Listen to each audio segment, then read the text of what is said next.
what's up, everybody, and welcome back to another video from the East Coast Avengers. As you can see, me and JT are currently doing a Zoom call because, of course, coronavirus. So, and as we heard, cases are rising everywhere around the country. So we just thought it would be best to just do these videos from Zoom from here on out. And so we're coming at you today with another Agents of S.H.I.E.L.D. recap. This time we are doing episodes 5 and 6, A Trout in the Milk, which is episode 5, and then also Adapt or Die, which is episode 6. So, so I will go ahead and pass over to JT as we go ahead and get into episode 5. Yeah, so episode 5, honestly, it starts off really amazing. Like, it definitely has that 70s vibe, just kind of like the opening of it and stuff. If y'all see me look over here for a second, I'm reading my notes off of, we have our notes on our phones, so. Right. So I'm looking down, like, I have it, like, sit on my leg right now, so I'm looking down at my leg, looking at the notes. Right. So we're in the 70s, but you were going to say something. I will say the opening for that episode was probably one of the best episode openings that I've seen from a Marvel show. And just that opening just reminds you of the 70s in general, especially if you're like watching a 70s TV show. Because I was just watching the episode throughout, especially I was looking at the females of the show. So I was looking at Daisy, May, Simmons, Yo-Yo. I was looking at them in their outfits. I was like, this is very Charlie's Angels like from them. Right. Like I could definitely see them being like Charlie's Angels, or at this point, Coulson's Angels.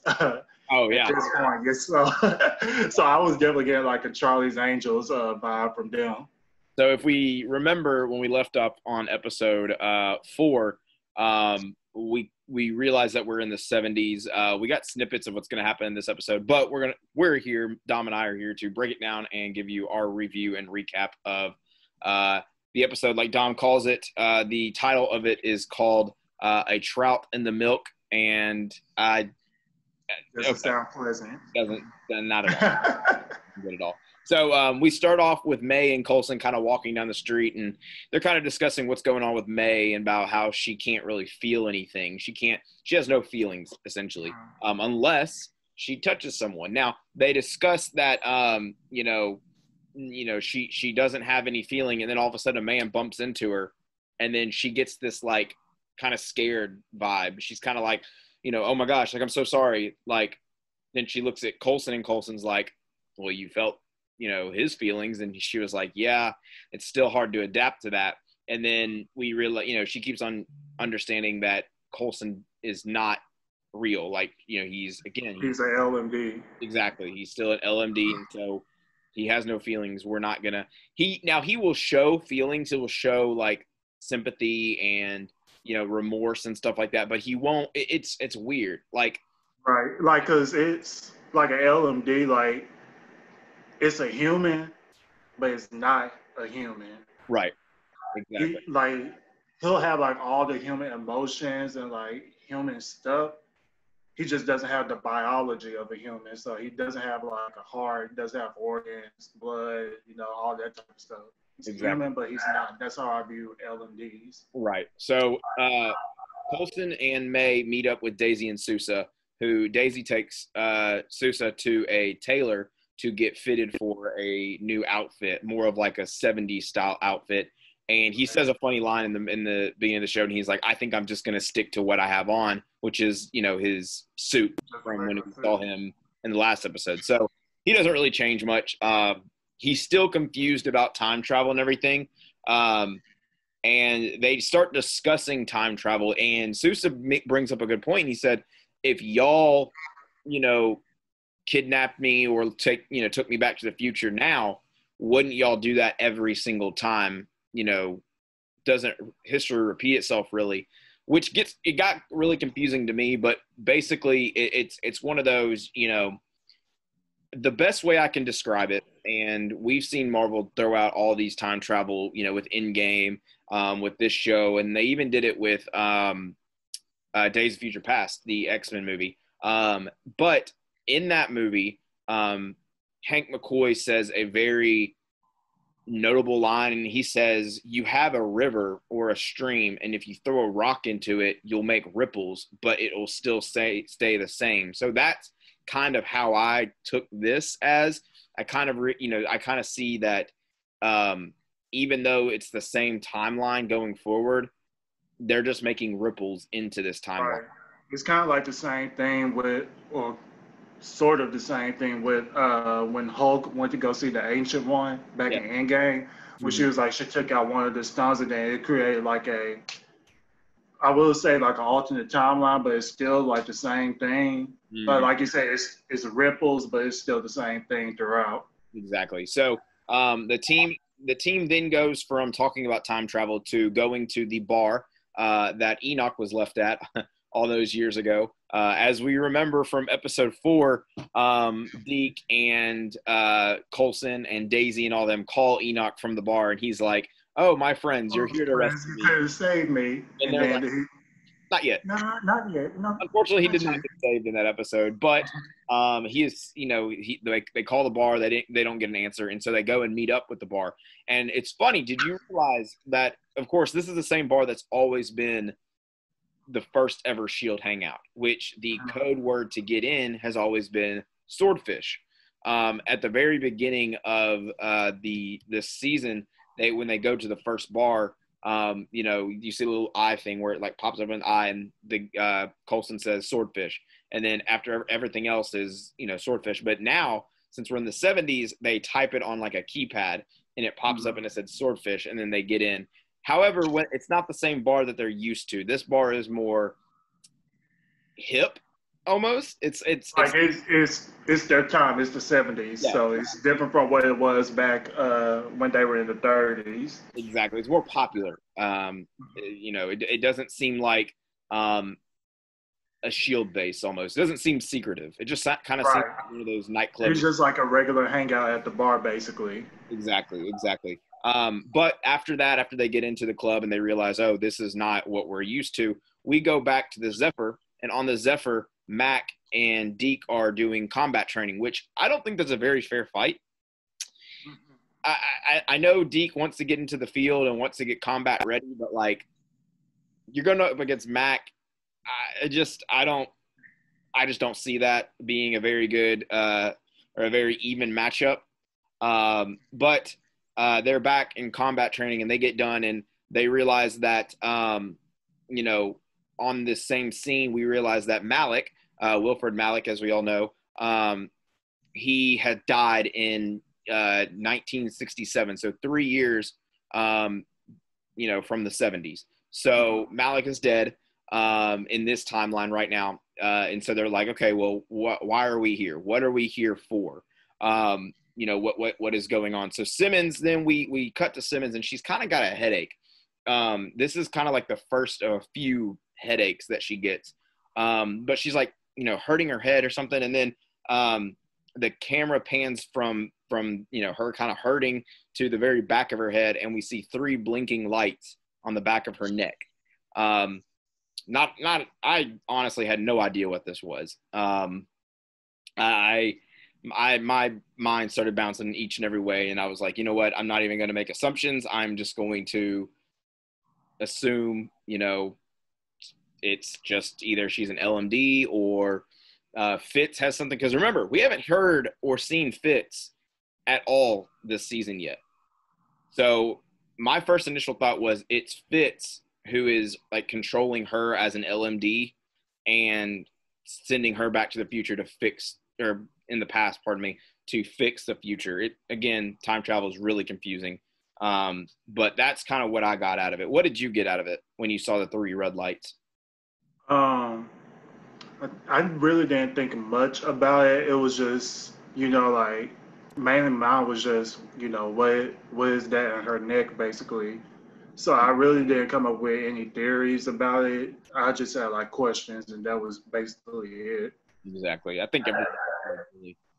But we then jump to Mac and Yo-Yo, and they are actually at the lighthouse. If y'all remember, for those fans who watch the show religiously or have watched every season, the lighthouse is basically the S.H.I.E.L.D. underground like base, I guess. It is legitimately a lighthouse. And so they are at the lighthouse in the 70s.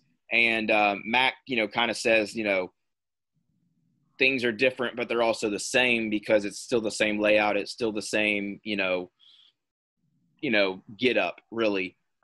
So they also see someone in the lighthouse with them. And so they're trying to be all, secretive and kind of sneaking around corners and stuff and not really trying to out themselves. But then we jump back to the bar. And the team is right now we are with Coulson, May, Sousa, and Daisy. And they are at the bar, and they have been, just getting drinks and kind of watching over the place to see what's going on and, what's happening. And a funny little scene there is, again, May can't feel, she doesn't have feelings, but she starts bumping into people who are drunk. So right, and she starts getting drunk herself. Exactly. She starts getting drunk, and then she sits down with Daisy, and Daisy's like, "You're drunk." And she's like, "No, I haven't had anything to drink." And then she's like, "I just been bumping into people." And she's like, "Give me a minute. It'll go away." And then she burps, and then she looks up, and she goes, "I think I'm better." And then she goes, "Okay, now I'm better." It's just really funny how they did all that. And basically, we then learn from intel that Enoch has actually been missing from the bar for the past year almost, which doesn't seem that seems kind of sketchy in my mind when I watched it during this episode. Then we see Coulson and Sousa.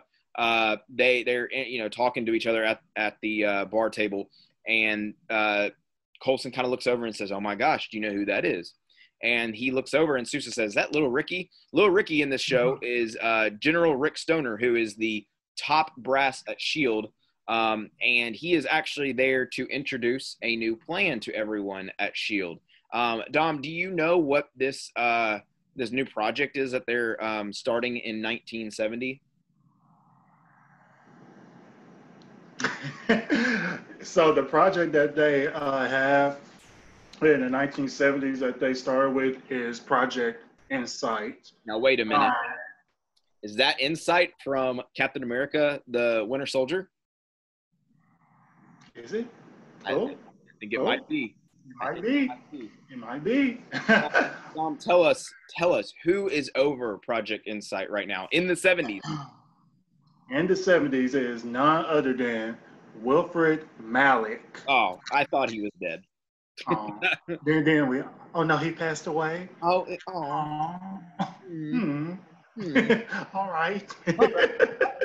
No, basically what happened was, if you all remember in episode 4, the Chronicoms came back and took Malik, or not, they didn't really take him. They just really stopped his death in the 70s, or in 63 or 67, pardon me. In 67, they stopped his death from happening. Therefore, he is still alive. And the Chronicoms gave him the information for Project Insight. They said, hey, there's Project Insight. If you don't know, and if you have not ever seen Captain America, Winter Soldier, first off, what are you doing? Second off, go watch it. It's one of the best MCU movies. And third, Project Insight is basically a giant tell-all machine that with a couple of clicks of, certain name searches, you can, like, I can be at my house on Project Insight, and I can look up Dom's name, and I can say eliminate, and basically a laser will come in and obliterate Dom. I'm sorry, I would never do that. Oh, okay. No, I'm just saying. But that's basically what. Shooters coming after you if you do that. Just saying. Well, yeah, it's not happening. I wouldn't do that to you. But that's basically what happened. Is the Chronicoms gave Malik that information, and Malik has jump-started Project Insight, like 30 plus years later. Not even 30, 50 plus years later. He has jump-started Project Insight, and now. Coulson tells Sousa that was part of the plan that the Chronicoms on the trolley, if you remember in episode 4, on the trolley, they gave Coulson a deal. They said, give us what we want, or we'll mess up time. And Coulson's like, I don't think so. He basically declines the deal. And so now, the past is being altered. Insight is happening 50 plus years before it's even thought of. And we got to remember this also, guys. During this episode, you'll start to see that, again, we've said it multiple times, we're in the 70s. Helicarriers are not a thing right now. So what is a big thing in the 70s? Rockets. It's basically the race to get to outer space. That's basically what's going on now in the world, really. Yeah, because I was going to say that was the big thing around the world, because I know we were in the arms race for that for a long time. Exactly. And so it's really cool how Marvel integrates this kind of information into like real life stuff. Like, just think about it. Project Insight is a rocket that would shoot up in the air to eliminate people from the ground while we're in this race to space kind of situation in real life. It's really cool. But basically, they are sitting there, and May then goes up to. I have him in my notes as Little Ricky. I'm not changing that just because I like Little Ricky. May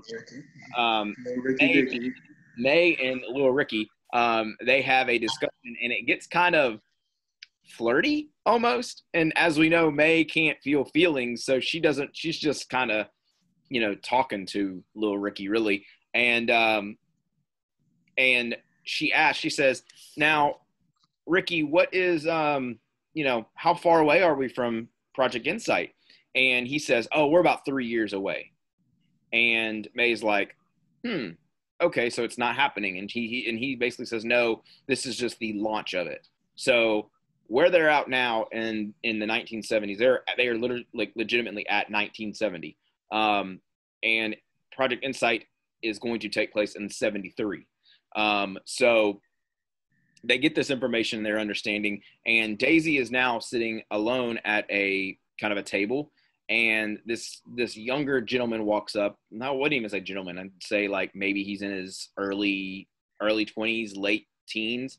But he comes up to Daisy and he's like, crazy thing around here, isn't it? And she's like, yeah, it really is. And they're just kind of going back and forth at each other, just kind of, discussing what's going on and, at Project Insight. And then she starts realizing, oh, you're Gideon Malik. And he's like, in the flesh. And it's like, wow, we have Wilford Malik and Gideon Malik here all at the same place. Just kind of it's weird. It has a weird villainous vibe. If I were to describe it. But Gideon does start talking and blabbing his mouth and basically tells Daisy that his dad has been locked up in a windowless room or office for a while doing different things. And so Daisy starts using that as intel to find where his office is at, basically. But then we jump back to the lighthouse, and Max starts to notice that the lighthouse is a lot more different than he expected. Things are like jumping from year to year. Like, technology here is different than what he thought would be in the 70s. And basically they come upon this big machine, Yo-Yo and Mac do. And what it is they are building Project Insight, which is, again, a rocket. So the rocket is being built right now. Then Daisy and Sousa go on the hunt for this windowless office that Gideon was telling them about. And basically what happened is they find these computers. And Daisy, of course, as we all know and love, she is a hacker, so she hacks into the machine, or into the computers, really. And she finds a bunch of names on this computer. Now, Dom, what name popped up that they are trying to, aim at? What was that name? So the name that really caught me off guard that I saw was Bruce Banner himself, the Incredible Hulk. Yep. And with that, Sousa asked Daisy, who is Bruce Banner? And then she said, he's a kid now, but like 50 years later, he's a superhero. He's an Avenger at this point. So it was just a nice, cool Easter egg to just see his name in that database right there. It was really funny, the dialogue between them. She says, oh, they're targeting Bruce Banner. And then she goes, but Bruce is only a kid now. And then he goes, is that a good thing? And he goes, And she goes, it will be in 50 years. He's an Avenger. And then he goes, is that also a good thing? It's like, yeah, it's like, it's crazy you don't know who Bruce Banner is. But we got to think about it. You know, time. I would love to see him like go into prison and just have his reaction of like everything that has happened so far. Exactly. So then they start to realize that, Daisy starts realizing that there's got to be a way for them to get this information. You know, she starts to understand that there's someone from the future giving them this, all this information. And then it clicks. The Chronicoms have given the ideas and the technology from the future to the past for Wilfred Malik, for the Maliks basically, to start their takeover. So then we get to the confrontation between Wilfred Malik and Coulson. Wilfred says this one line. He says, "Did you really think I wouldn't remember you?" And he's looking at Coulson, and Coulson's like, "Oh crap." He's like, "We are screwed now." And then so you see May and Coulson are being confronted by Wilfred Malik and two Chronicoms. And then Daisy and Sousa see this, and so what do? They take action, and they grab Gideon as leverage pretty much. And they jump in, and the Chronicoms are like, "Oh, that's useless. That's not going to do anything. Wilfred, kill him now." And Wilfred's like, "Wait a minute. That's my child." "No, sir. I'm not about to kill my own son." And the Chronicoms are like, "What are you doing? This wasn't a part of our plan." And he's like, "Yeah, but that's my son." And then our team gets away. So Sousa, Daisy, Mac, and May, they all get away. And as they're running away, the Chronicoms are chasing them. And Gideon Malik is chasing them with it. So Daisy runs up some stairs. And as she stops, she turns around. And the two Chronicoms run up the stairs, and she quakes them into a wall. Okay? As she quakes them into the wall, Gideon sees this. Okay? Got to remember, superpowers aren't really... They're not a thing at all. They're not a thing. And so Gideon sees this, and that's when his brain starts really starts ticking. We've got to see why this is happening. Also, this is the first time Sousa has seen Daisy use her powers, and he makes a funny dialogue before the commercial break of saying like, "Is there anything else you need to tell me?" And then she quakes the guys, and then he goes, "Okay, apparently there is more things you have to tell me." So it's really interesting. And as they are getting chased by the Chronicoms, all of a sudden, in this nice vehicle, I don't know what car it was. Don't ask me because I don't know. Enoch shows up, and he's got this nice tan turtleneck, and he's like, "Jump in if you want to be saved." And they all jump in there like, "Go, go, go." And then he starts telling the details of the car to them, and they're like, "We don't care, go." He takes off, they go, and everybody's safe. And basically after that, we learn that the computer tech in the bar was used and was going to be used to pick off top heads of S.H.I.E.L.D. now, so they don't become top heads of S.H.I.E.L.D., if that makes sense. So, for instance, they will get people like Nick Fury, Bruce Banner, Peggy Carter. Those are the names that we didn't get to see those names on the screen, but those names were mentioned later on in dialogue between Daisy and the rest of the team. But then all of a sudden, the Zephyr starts counting down, and everybody's really confused at why it's counting down. But we learn that the Chronicoms have jumped, so therefore the team jumps. Pretty much what I've learned in this series is that whenever the Chronicoms jump, the team jumps. So the Chronicoms jump to 1973, 1973, as we all remember, is the launch date of Project Insight. And so the team jumps 3 years later to that date. Actually, I'm sorry, I was off. It's 1976. It's 1976 that was the launch date. So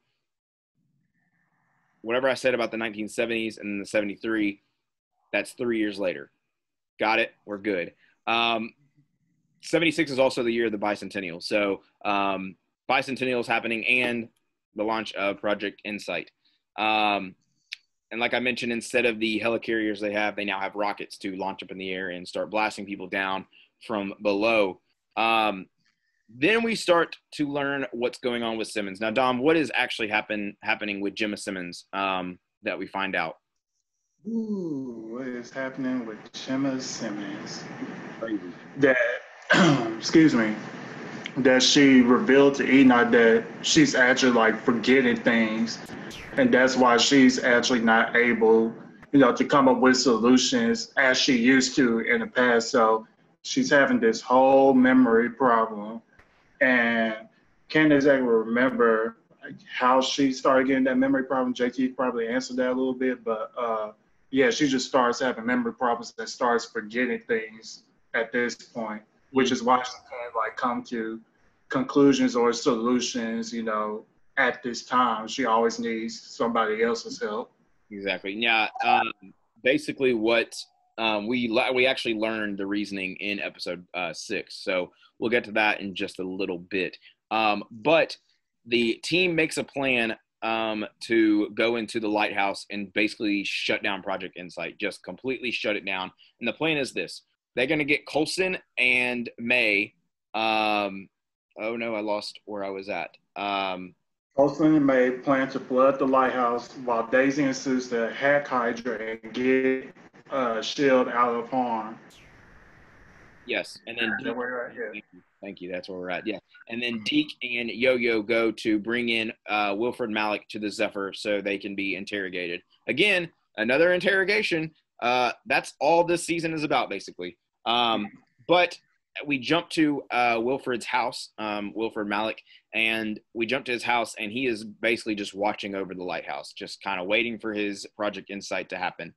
And then all of a sudden, a Chronicom comes out of nowhere, and he basically tells them that S.H.I.E.L.D. is on the way. S.H.I.E.L.D. is going to come into Wilfred's house to take him into custody. But he hands Wilfred, the Chronicom hands Wilfred a folder, and he says, but you will use this as leverage, so you will not be taken in.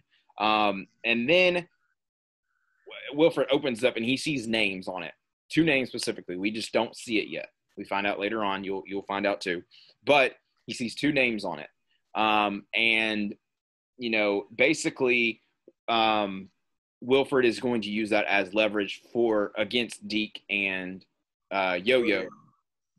So then Daisy and Sousa are actually starting to hack into the database for them to look at the cameras so Coulson and May can know where to go in the lighthouse. And there's some funny dialogue in there, and Daisy takes out her phone and takes a picture of Sousa, and Sousa's like, what is that? And she's like, yeah, look, it's a phone. And she starts like zooming in on his face, and he's like, whoa, like starts like zooming in on it, and they all get distracted, of course, and they get iced by none other than Gideon Malik. Gideon ices both of them, and he says this weird line. He looks at Daisy, and he's like, you're back with me once again. And it's like, what, bro, what? Like, that's he's a really creepy dude. I'll put it that way. He really is. Coulson and May go undercover basically as workers to get into the lighthouse. And Deke and Yo-Yo go to confront Wilfred, who again knew they would be there. So they bust into the house, and Wilfred's like, I already knew you were going to be here. The Chronicom's coming. They came and told me, and y'all aren't going to take me in.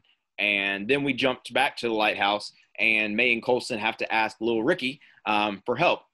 But Ricky felt like they were lying. And the reason they know that is because May puts her hand on his shoulder and kind of like a flirty way, but it's only to feel what he's feeling. And then May knocks him out, like punches him straight in the eye and knocks him out. And they steal the pass and everything to get to where they're going. Then back to Wilfred's house. Wilfred says that the Chronicoms are always 10 steps ahead of S.H.I.E.L.D., which is very eye-opening if you think about it. So no matter what S.H.I.E.L.D. is doing, the Chronicoms are always going to be in front of them, causing something to stir them up. I don't know if y'all saw that, but my emails just popped up. But After that,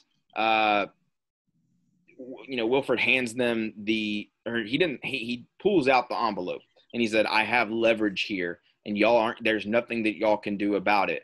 And then Deke mans up and he shoots him. He kills Malik. Kills him. Right? I mean, just. I said, way to go, Deke. Way to step up. Even though that's not part of the plan. Way to go. Way to grow some. But back on the ship, May and Coulson have the bombs ready, and they are about to blow them up, and they're just waiting for Mac's word. They're just waiting for the go. And then, Dom, this one hits hard, man. It really hit hard, though. It really hit hard.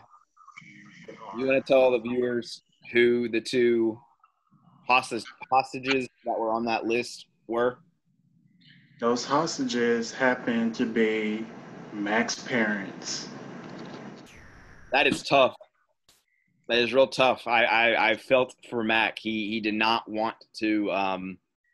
He did not want to give up.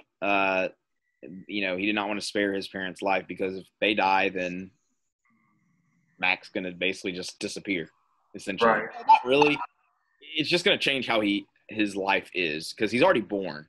Right, he's already born. It's just younger. I believe they did. Did they die originally on the ship, or no? No, because they got. We'll find out in episode 6 what happens with his parents. But Mac does not. Mac tells the team to abort mission. And as we remember, Sousa and Daisy are iced, and so they're under Gideon's watch.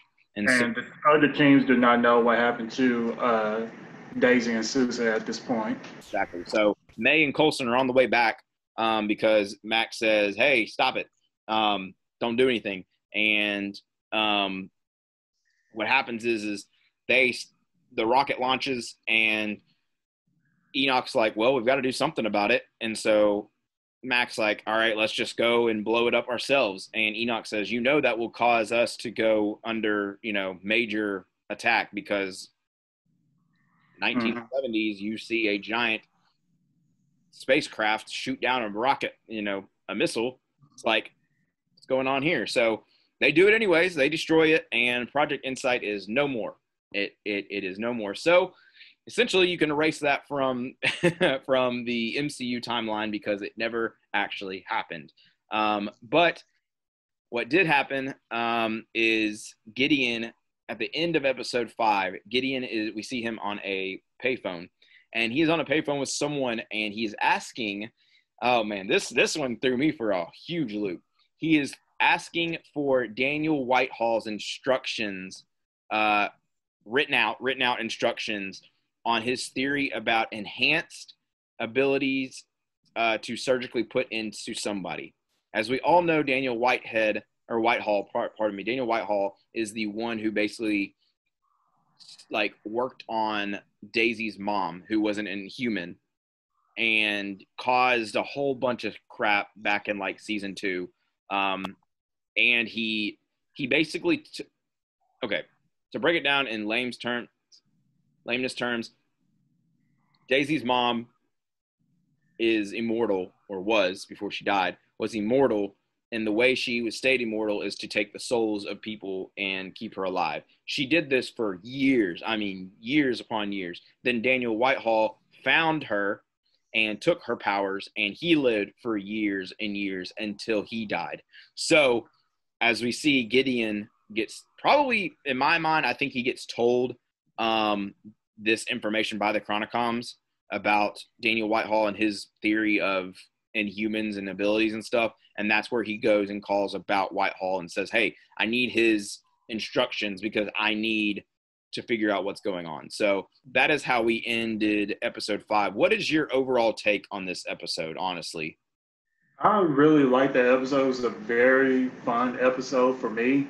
Mm-hmm. Especially with the 70s vibe of it. It was really fun in the beginning of the episode, then it really got serious, especially when they started jumping time to 76 when Project Insight was about, to be done. But overall, this episode was, a really great episode, 8.5 out of 10. That's what I would give it. What about you, JT? What would you give it? Yeah, for me, again, I'm a big proponent of intertwining into the MCU, and it did exactly that for me. Project Insight is a huge thing in the MCU timeline. It basically is how Hydra comes forth and comes out to everyone, and of course Cap and his team with Natasha and Nick Fury, they all destroy Insight in that movie. However, we now know that, the agents of S.H.I.E.L.D. basically stopped it in 76. So I love that. I love, again, this show, the season has always just gotten better. I still think episode 3 and 4 are by far the best, in my opinion. But this didn't hurt at all. I would give it, 7.5 out of 10, honestly. But now we're on to episode 6. So, Dom, take it away with episode 6. So episode 6 is Adapt or Die, and this episode did live up to its name on that. So we start off with the episode with the Chronicoms. They're like in like this white, this white empty space basically. And they talked about how the team is frazzled, and then they talked about how they will release these hunters. Basically, hunters in my mind are like suicide bombers. Like in World War II, how Japan had the kamikazes as they came down with planes and stuff. That's kind of how I see the hunters. They're more of like they're going to hunt, but they also don't care if they die. Mm-hmm. I don't know if that's a good kind of correlation between the two. I don't know. So yeah, it was one of the Chronicoms, like the leader, mm-hmm. The field leader, and then you have like the ultimate Chronicom, who was like the leader of all the Chronicoms. JT, do you remember her name? I don't remember her actual name, but I know they called her the Predictor. Right. So yes. I don't remember her actual name. Right. So they just had this conversation, as I said, they talked about how frazzled the Chronicoms were. And they talked about how they're going to release, their hunters or their suicide bombers, like JT said. So after that scene, we go back into the 1970s, basically 76 at this point. And we go to where Coulson and May, they're basically handcuffed at this point. So Lil Ricky just basically arrested them and just put them in a separate room where they were handcuffed together. And then one of his team members says they have eyes on the enemy aircraft, which is the Zephyr.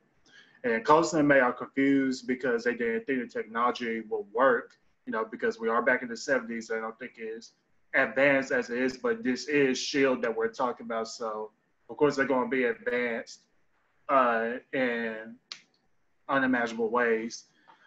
So they didn't think the technology back in the 70s would track down the Zephyr, but it did. And then, let's see. But Ricky says that it's just a little gift from Malik. So when he says that, I was kind of like thinking like it's a gift from Malik. JJ, what do you think about that? With that, when he said that line, it almost made me think that it was a gift from Malik, that Malik was also gifted by the Chronicoms. You get what I'm saying? It's like if I gave you a gift and then you gave it to Darren, and then you said, "Oh, this is a gift," and Darren says, "Oh, this is a gift from Dom." Right, but it's actually a gift from JT. Exactly. So I feel like the Chronicoms gave them because remember, they're 10 steps ahead of S.H.I.E.L.D. So they knew that S.H.I.E.L.D. would destroy Project Insight. So they had to give them the technology to track like undiscoverable items, or not items, but like ships and stuff. So the fact that, even though the Zephyr was, like cloaked, they still saw them because Malik was gifted by the Chronicoms to give to Lil Ricky, and Lil Ricky used that to his advantage. Right. So when we go from that scene to the next scene, we go back to the Zephyr. If you remember, the Zephyr did shut down Project Insight, which gave away their location. And so now the team is just trying to figure out their next plan of action. And then Deke and Yo-Yo come back. And of course, their mission was to bring Wilfred back. But of course, Dick shot him. So Dick confesses to Mac what he's done, and then Mac is just pissed, because like we were supposed to stick to the plan. You're supposed to bring Wilfred back alive, but then Dick just decided, I'm gonna just shoot this man so we can just get this whole thing over with. And I can understand where Dick is coming from because, he's the man like in charge of it. He's Hydra. Why not just shoot this man down and then just call it a day? But also remember, I think another reason that led him to feel more comfortable about killing Wilfred is Wilfred's technically already dead. Mm-hmm. So you're basically fixing the timeline from here on out because Wilfred died in 1967, but then he really died in this timeline in 1976. So almost 9 years, went by between when he was supposed to die, but when he really did die. So that 9 years, what happened in that 9 years basically is the Chronicoms gave him the the project work for Project Insight, and he started it, and he got high up on S.H.I.E.L.D's radar or on S.H.I.E.L.D's command list, and he basically said, okay, we're going to start this project. Here's what it's supposed to do. Here's how it's going to do it. Let's track down these people. Let's track down this one kid named Bruce Banner, who I know Bruce Banner. I have a feeling that he's going to be bad, or he's going to cause some pain, and he's going to cause some damage. Let's get him out of the way now. And so they said, sure, let's do it. And so that's what happened in 9 years. So while Mac is still pissed, at Deke, the team still can't find Daisy and Sousa. Remember, they got iced out by Gideon, and so they got kidnapped by him, and so we don't know where he's taking them at this point. And so Yo-Yo and Mac go down to the lighthouse, to the ground, just to try to figure things out, like how we're going to fix this now. We can't get Daisy and Sousa. Wilfred is dead. We still got, they still defeated Project Insight, but they still know that it's not completely done. The mission is not complete just yet. And so now we go to find out that the lighthouse is now being hacked and missiles are being fired at the Zephyr. So when the missiles are being fired at the Zephyr, we go down to Daisy and Sousa where they wake up in cuffs. And then we find out that Gideon walks in and starts talking about Inhumans. So seems that the information that he got from JT, remind me his name again. The Chronicle. The dude that he was talking about over the phone at the end of episode 5. Daniel Whitehall. Yeah, Daniel Whitehall. So he finds the information from Daniel Whitehall and tells him about the Inhumans, basically. And so he's interested in learning more about them. And says him being rich because now Barriers and Hydra family stay together. And he says that he talked to Whitehall, of course, and he wants Daisy to quake him, but she can't, so he takes her. And mean by taking her, they uncuff her, but then they drag her to an experiment room. Now she is weak about using her powers in this scene because it seems like she was trying to quake, but she couldn't. So it seems like they put something in her, just to weaken her state at this point. Right. And so after that scene, we find that Kosa and May are still in handcuffs, and they want to talk to Ricky, who starts to ask them for help. But once he hears that the Chronicoms steal people's faces, he laughs. He's basically like, oh, that isn't true. That doesn't sound like something that will come in a million years or so. It's completely out of hand, basically, at this point. Well, he's not wrong, because it will come eventually, but he just didn't know that it would come now. No. Should have listened. He should. And so we now have a lady walks in, and I'm guessing that lady is kind of like his assistant or a higher agent, basically. Mm-hmm. She walks in and gives Ricky a note saying that Malik is dead. But as she goes to talk with Coulson and May, she touches them, and May has a look. And so when Ricky and the lady leaves, May felt nothing coming from that lady who touched her. And you know what that means. If she can't feel anything from a person, Jackie, what does that mean? when May can't feel any feelings from a person, that means they are a chronicom or an LMD. Oh. Yeah, we got We're chronicom. gonna go with the Chronicom, not the LMD, Yeah, because the only LMD that we know is Coulson so far. we got chronicom walking around this place. You know it.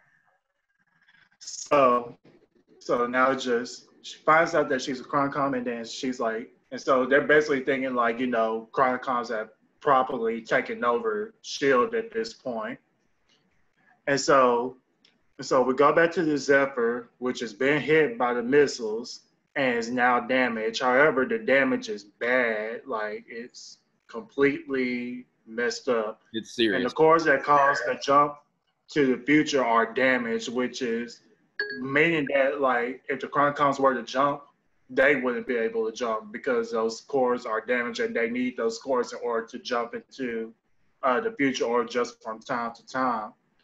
And so when Deke asks how to fix them, Simmons gets confused but tells him to go go into the other room and see the rest of the damage. Enoch notices her confusion and takes her away.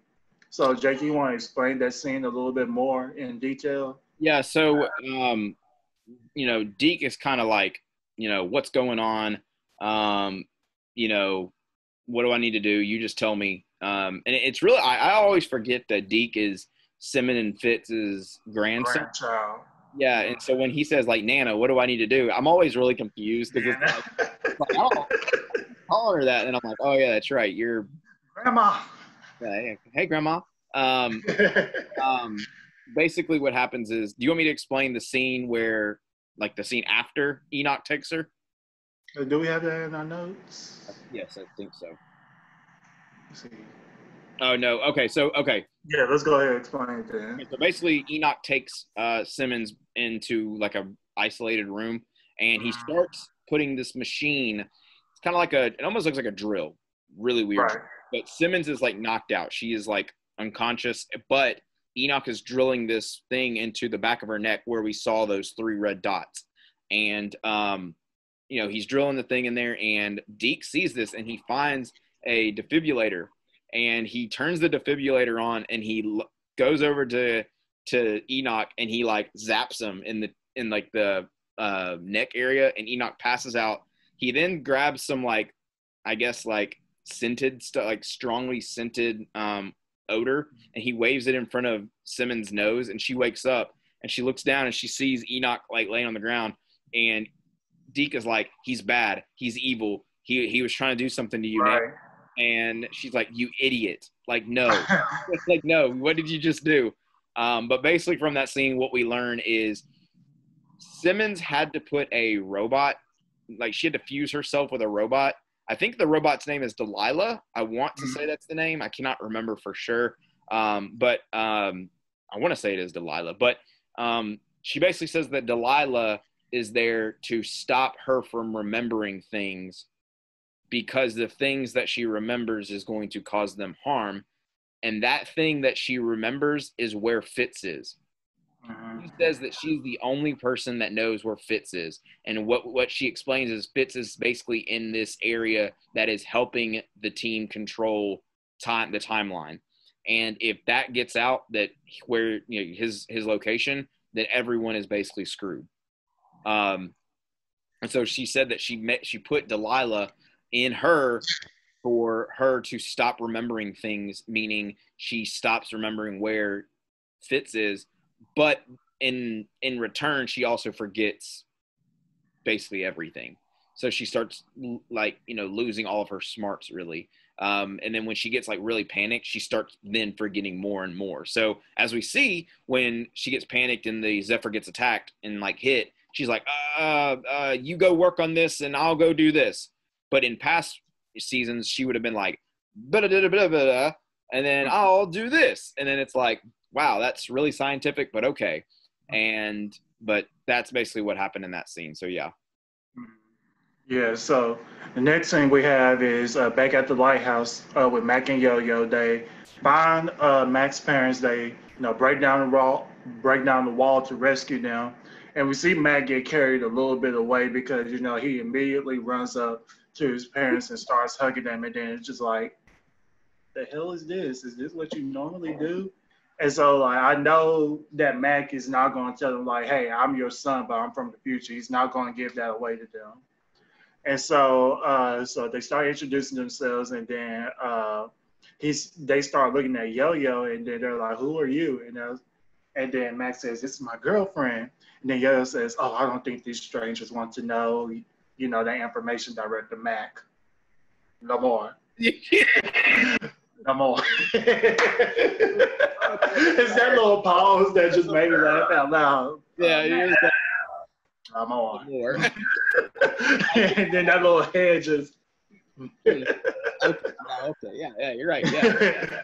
But like, yeah, he gets so carried away in this scene, man. He breaks down the wall, and the wall just kind of falls, and his parents are looking at him, and he just runs over and hugs his mom, and then the husband. I mean, which is understandable, really. Yeah. It really is understandable. It's justifiable. You can't, you basically have gone all this time without seeing your parents, and then you see them, and they're about to die. Like, yeah, I can completely understand where Mac's coming from, but the fact that the husband's like, what the hell? Like, what are you doing, dude? Like, why are you hugging my wife? It's just a funny thing. And then, of course, the Macklemore thing was just the funniest part about that scene. Right. And so, Mac then tells his parents, that they'll get them safe. They don't understand why they're taking. So Mac says there is a reason, but I don't think he just tells them right up away what the reason is. So while going back to Lil Ricky and the agent, they're walking, he makes a joke, saying that his face on the hologram is annoying. She says, we'll take your face away ASAP. And so, then we go back to, what'd you say? When she said that, I was like, Lil Ricky, watch out. I was like, are you just like? I mean, she said it so like, oh, we'll take that face away for you ASAP. I was like, man, you couldn't just say, we'll take the hologram down. You're just going to say the face? Yeah. Like, honestly, if I was Lil Ricky in that instance, I would have been like, oh. No, be like, excuse you? And so we go back to Coulson and May, who are still locked up, still handcuffed, and they start arguing with May saying that, she's a crime com, and then they start getting into personal stuff. May talk about, like, you want to know why I don't have feelings for you, or just like how she used to have feelings for him, because like you keep on dying, but you keep on coming back. Because he died in Avengers, then came back, and he died in the show. I want to say he died twice, but I think he died only once. Well, no, I think you're right. I think he does die twice because again, okay, if we're here's the Coulson death count. Avengers, he dies by Loki. Then he comes back with Tahiti, and then he dies again when basically they realize that the Kree blood is killing him, so he dies on the beach with her. Remember, and then he comes back as like Sarge. Do you remember that in season 6? And then Sarge dies. So if you want to really count that as Coulson dying, then maybe we're at 3-4 times that he's dead. So, right. Ooh, so much death. So much death. And so it's just basically May telling him, I'm sick of losing you, and then you just keep on coming back. Either you stay dead or you stay alive. Like, you gotta choose one of the two. Which one are you choosing now? And then they realize that the Chronicoms are adapting and stealing their memories and their likeness. So it seems like they're now getting into human emotion at this point. And so it was so funny with that scene. Like, at the end of that scene, Coulson just says, yeah, okay, I guess we gotta go stop him. Like, you really couldn't do that before. Like, you really couldn't do that, Coulson, before or like after you guys like woke up or something like that. Like you just gonna wait till all this time and be like, oh, we gotta go stop him. And so he just breaks the chain to loose. Just like, why would you do that now? Were you waiting for the right time? The right time was way before, when you could have just stopped them a long time ago. But it's a TV show. We're not the writers. Yeah, we're gonna go with it. We're gonna ride it through. And so Mac and Yo-Yo, going back to Mac and Yo-Yo, they take his parents to the door that they need to be at. Mac says he needs help and has his dad help him. So it's pretty much kind of like it was like the whole family basically like helping at this point. And I say the whole family because I include Yo-Yo in that family because that could potentially be their daughter-in-law. Potentially. They have like so much relationship things going on throughout that series. But it was a nice father-son bonding time over a mechanical door. Right, over a mechanical door. They start talking about like all the parts and stuff to it, and I'm just like, this is so heartwarming. Like, man, look at this, father and son saving the world together. Look at you guys. I don't know. Would you tell if you were in Mac's position? Would you tell them that you're like I'm your son from the future? Would you tell them that or no? Honestly, man, I think I would drop hints. Like I would be like, yeah, I would do that too. I would either drop hints or I would just tell them completely straight. I would be like, hey, look, I'm your son from the future. You might not be able to tell me, or you might not be able to tell like that I'm your son, but hey, I'm your son. Just ask me a few questions and I will answer them. Or what I would really do to really like kind of mess with their brain is I would remember what time I'm at. And I would say, tomorrow this is going to happen. Then the next day this is going to happen. And then what happened 3 years ago when I got hit with the rock, yeah, I'm going to have a concussion from that later on. Like I would just go down the line and then be like, oh. Right. I also, I again, go back to what you said. It is a TV show, so we have to roll with what they're putting out. But like when he breaks through the door and he hugs them, okay, that's kind of like, maybe I can understand why, why would you hug them? Also, he says, or Yo-Yo says, Mac, which is his name. Well, it's Mackenzie, but like I'm almost positive that he goes by Mac when he was a child. So like, I don't know. Right. And I was thinking like one of those parents was going to say, hey, I have a child named Mac. Yeah. And then he would have been like, yeah. Just, oh, you do.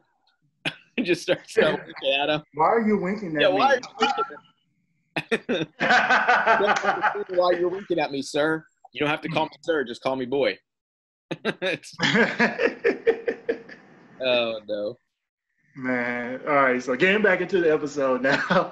Yeah. So we go, the hunters now have fake Ricky and want more. But when they turn around, May and Coulson are there to stop them. So we see like Coulson may get into a fight with some of the Chronicoms.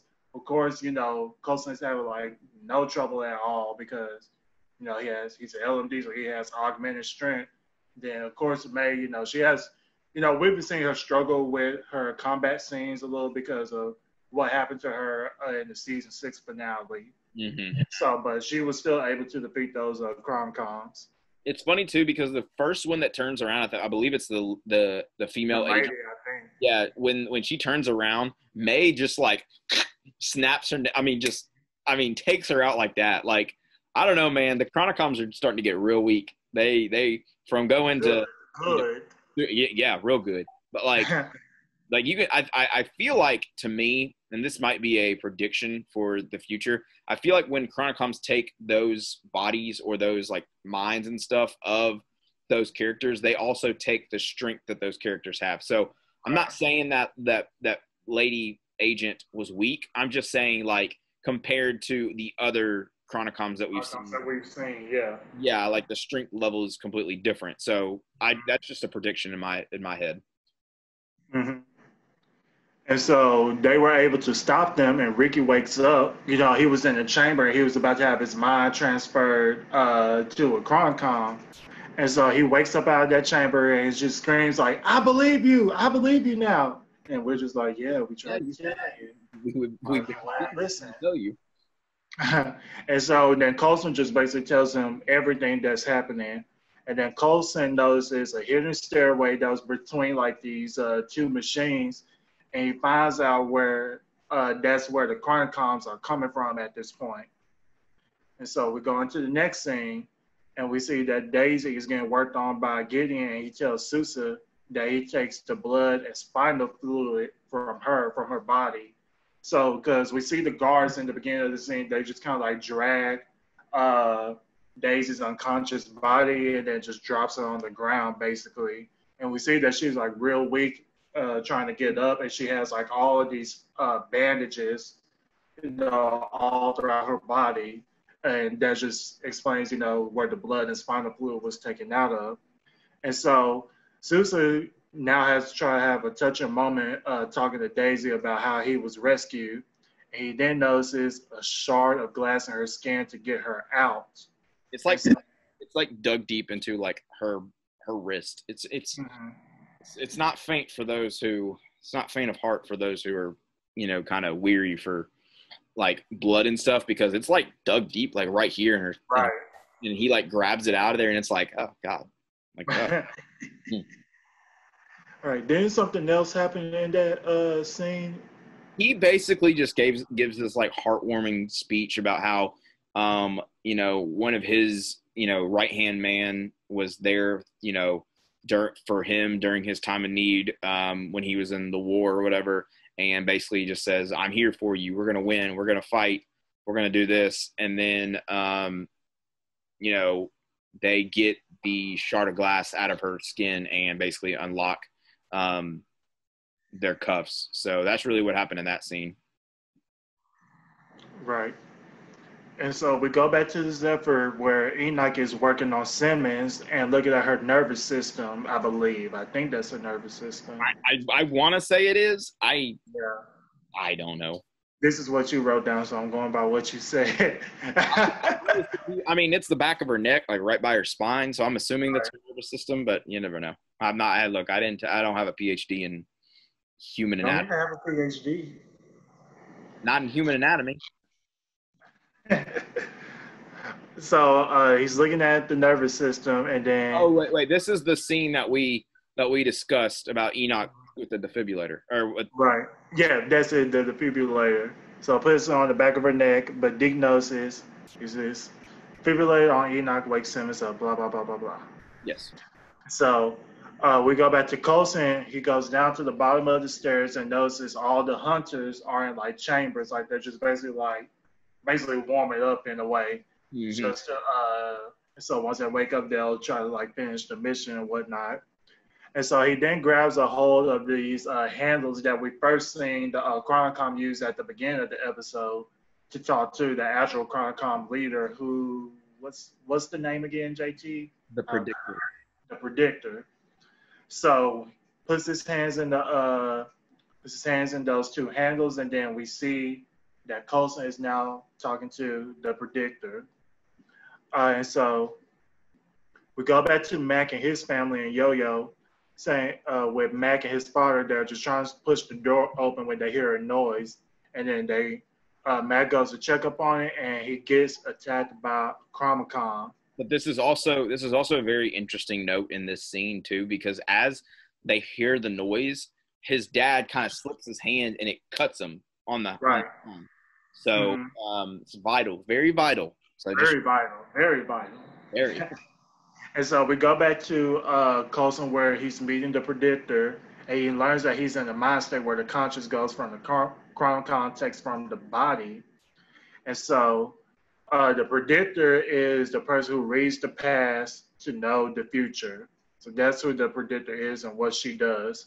And she tells him that he's unlike any Chronicom, and he has questions. Excuse me. So I thought that scene between them was pretty interesting. It was. They were like pretty much asking questions back and forth in that scene right there. Mm-hmm. Yeah, it was really interesting because any question that Coulson would ask, she would answer honestly. Like, I know he said, oh, really? And she said, yes, ask me. And he goes, he basically says, where's Daisy? And she said, she's abducted by Gideon Malik. And then he's like, will she survive? And then he said, there's a 22% chance that she won't. And then he goes, so she'll be safe. And then he said, oh, yes, an 88% chance that, she'll be safe. And she's like, that's my girl. Yeah, it's my girl. And I was like, yeah, that's my girl too. I thought Brie Larson was your girl. What happened? Anyways, I'm telling Brie Larson. I'm gonna DM her right now. I'm telling her that you're cheating on her. no, Bree's my girl. Uh, Unless you want to edit that part out. Oh, you want, hey, look, you know we don't edit anything on ECA. We really don't, and that's a shame too. But that just shows, how I guess how unique we are in a way. Or lazy. That too. But so going back to the episode, we of course discussed Simmons arguing with Deke. Then of course finds out she's trying to use this device uh, because she's trying to forget the stuff that she remembers because she knows where Fitz is, and if anybody else finds out, it's all gonna go to shit at that point. Man, I really want to know. I We, really. we, we all do, but it's safe for us not to know. Is it? Is it? Do you want the world to blow up? No. I mean, at this point, as the way the world is heading towards, it might. I mean, 2020 is already looking bad. right. Look, we're halfway through 2020. Let's see what you got. What else you got for us? Exactly. And so we go back to Daisy and Sousa, and Sousa is now about to be experimented on, which I don't know why he needs to be experimented on because he doesn't have any superpowers, and he's God, I was about to say he's paraplegic, but he's not. I'm thinking of Joe Swanson at this point. He's just. I think the only reason that he's going to experiment on him is because he thinks that he's also inhuman because Right. he's from the past. Like I feel like Gideon's like, oh, you're from the past, so I gotta Right. work on you because you know this stuff. I don't. It's weird, but Right. the scene that really blows me away is when the guard goes to grab Sousa and he's like, he has the cuffs like this, but he also brings out the shard of glass. He's like, like starts stabbing him, and I was like, that guard is just so dumb. Like, right.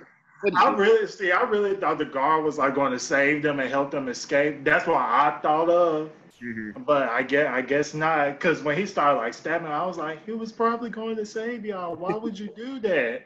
But no, I don't know what was going on in that security guard's head. But hey, he got killed, so not my problem anymore. Nope. And so once he tries to grab Daisy and they try to escape, the room starts shaking. And so he turns to see Gideon all bloody, and he's in charge of. He's the one that's doing all the shaking. So it now seems that Gideon now has Quake's powers at this point. And so when stuff starts shaking around more violently, he says, "My bones are cracking." And after he says that, a pile of wood just collapsed on him. And I said, well, And what we get into? it's funny that you did that because if you remember back when we first are introduced to Daisy and her powers and stuff, she did say that when she used them, her bones like start to almost feel like they're breaking. And so Simmons and Fitz and Simmons had to create this, gloves and stuff to make them, kind of absorb the shock. So the fact that that still is a thing, it's kind of like a loop. Like it's kind of like a small Easter egg that they put in there saying, yeah, this happens with this power. So, but also it didn't really tell me if he's dead or not. Right. The wood just collapsed on him. It didn't. I don't think he's dead, but I hope he is. I hope he is too. I know that's not very Christian-like, but under those circumstances. Next topic. So we go back to Coulson and the predictor, and of course they start asking questions, so about Daisy being abducted, Mac being used to get to agents of S.H.I.E.L.D., but she says that the difference between humans and Chronicoms is time, which we can definitely tell that humans can die and Chronicoms can't. Coulson agrees that there are three differences between humans and Chronicoms. And he says the difference between humans from Chronicoms is that humans, they have sacrifice, is that they never give up, and him, because the reason why he says him is because dying is his superpower at this point. I mean, because like we discussed earlier, he's probably died about maybe 4 times in total. Yep. And so he awakes after he has this conversation with the predictors. He lets his hands go from those handles, and now he awakes the hunters. And then what happens next is that he starts setting off a bomb in there, and he starts messaging to May. You know, it was kind of like a goodbye, but it kind of wasn't. I can't fully remember what was said. He was almost like, I hope these things work, and then he throws it and then presses the button and it detonates. Right. So all the hunters have been blown up at this point, along with Coulson. So Coulson is apparently dead for the 5th time at this point. He's gone. Right. And so we're going back to Mac where he was fighting the Chronicom, but the Chronicom is now shot by none other than Little Ricky. My guy, Little Ricky. Little Ricky saves the day. Little Ricky Dicky. Little Ricky. And then Ricky is joined along by Agent May. So we have Mac, Yo-Yo, May, and Mac's parents. They board the ship, and May tells them that Coulson was the one who blew up the Chronicoms and the Hunters. And we get back to the Zephyr, and Deke is now apologizing to Enoch. And then Enoch is, of course, you know, he easily forgives Deke. I mean, Enoch is such, you know, a pure soul, a pure good soul at that point. I will say this too. Deke delivers a really good line, and he's like, you know, this is my family, and you were my grandfather's best friend, so therefore you are family. And I was like, "Aw." So of course they apologize. He apologizes, and they forgive each other. Simmons now tells Deke that you need to keep this a secret because like I don't need nobody else to find out that I'm like losing my memory or like I'm basically like losing my smarts at this point. And so now we get on the ship where Mac and Yo-Yo are having a discussion with his parents when his dad goes and touches May on the shoulder. She has that same look that she did when the female agent with Ricky touched her and Coulson. So. Oh. What does that tell you guys?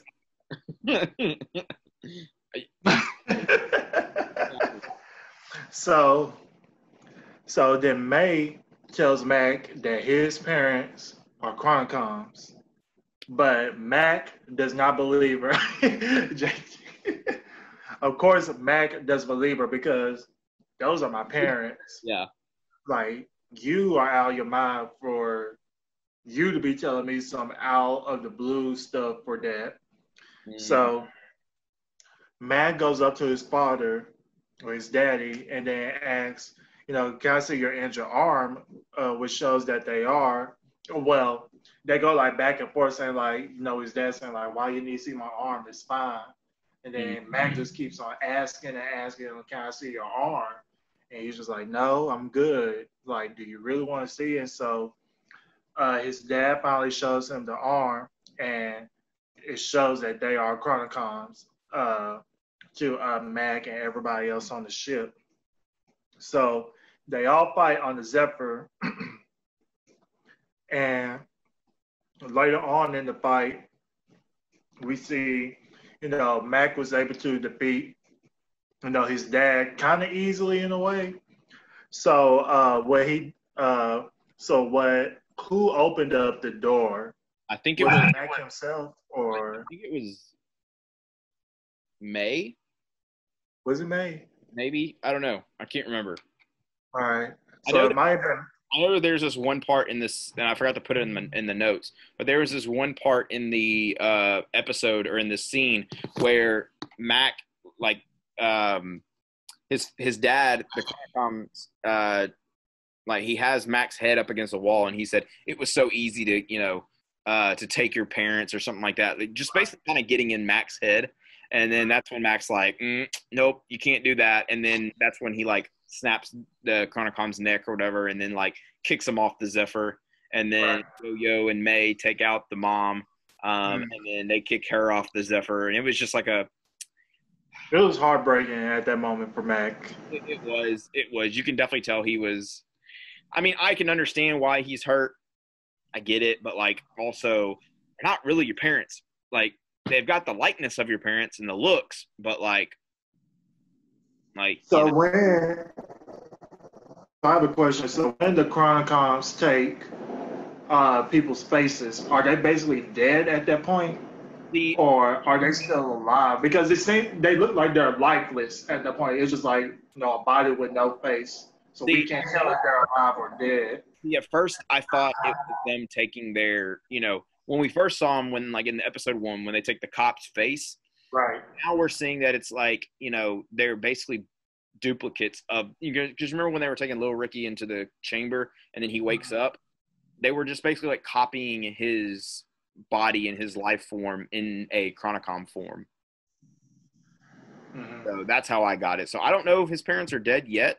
They might be, but. Yeah, I have a feeling they might be too. So after they kick those Chronocoms off the ship, the team is about to make the jump, and everyone is there, including Daisy and Sousa. With Daisy is now in a healing chamber, healing from the wounds that Gideon did to her. And so Mac is now leaving the ship because, of course, he needs to like heal from that trauma he just experienced. And so while Mac is leaving, Deke, tries to go out after him, basically like try to talk him down or whatnot, just to try to see like what's really going on with him. Oh, wait, before we go any further, we have to mention they have made the jump into the future. Thank you. They jumped, and then after they jumped, Mac was like, I have to go get some air. And so he gets on the motorcycle and he rides off. Right. So it gets almost like a rise off. Deke goes after him. And so we realize, that who is it? Simmons is calling Deke, and she's saying like, Deke, you need to get back on the ship like now, like we need to go now, like. And I'm guessing at that point they're about to make another jump. Mm-hmm. So Deke is now like running after Mac, saying like Mac, and Mac is not paying attention at all. Like he's just in his own little world. And he's trying to tell Mac, like, hey, we need to get back on the ship. The ship is about to jump to another time. And so as, Dick is trying to tell him, we see, like, behind them that the ship jumps another time without Dick and Mac at that point. And so now that Mac and Zeke, Mac and Deke, excuse me, now they're stuck in 1982, kind of like how Enoch was stuck back in the 30s, right?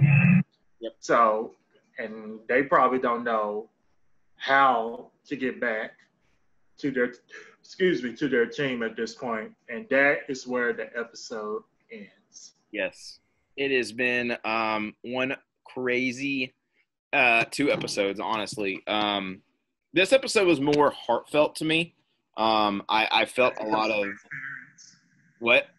Mainly because of Mac's parents. Yeah. That and with the arguing between May and Coulson, and then LMD Coulson dying again.